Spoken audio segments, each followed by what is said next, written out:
Hello, people, welcome back to Home Savvy Tech.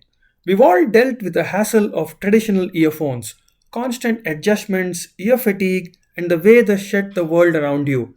But there's certainly a smarter option: bone conduction headphones. Bone conduction headphones rest on your cheekbones, sending sound through your bones while keeping your ears open. Comfortable and safe, they let you enjoy your music without losing touch with your surroundings. In this video, I'll be unboxing the Shokz OpenComm, which is a great option for anyone who needs to use headphones for long periods of time.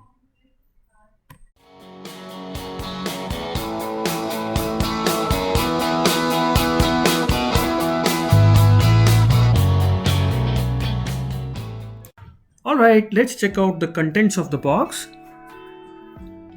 It does feel a tad bit heavy, although I don't think that's necessarily a bad thing. I'm really impressed with the quality of this carry case. It feels sturdy and will definitely keep the headphones safe when you're on the go.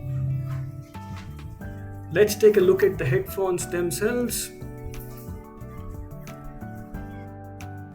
The headphones are super light, which is such a relief because, like me, if you plan to use them for long periods of time, you should have no discomfort whatsoever.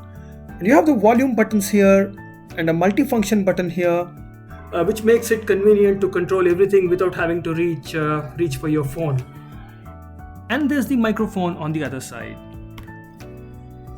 Alright, let's see what else we have. We have the charging cable here, and we also have some documentation. This should help use the device as it's intended, ensuring we get the best experience possible. I really can't wait to test these headphones out. Okay, what we just saw was actually the warranty card. The documentation is actually inside the folder here, and this should come in handy to configure the device and use it like it's intended to. I'll probably give you a more detailed review a few months into actually using the device. But if you do want to pick up one for yourself, do check out the links in the description below. While the OpenComm is primarily meant for communication purposes, Shokz also makes other devices for different use cases. Do check out their websites for details on their latest models. Thanks for watching, and I'll see you in the next one.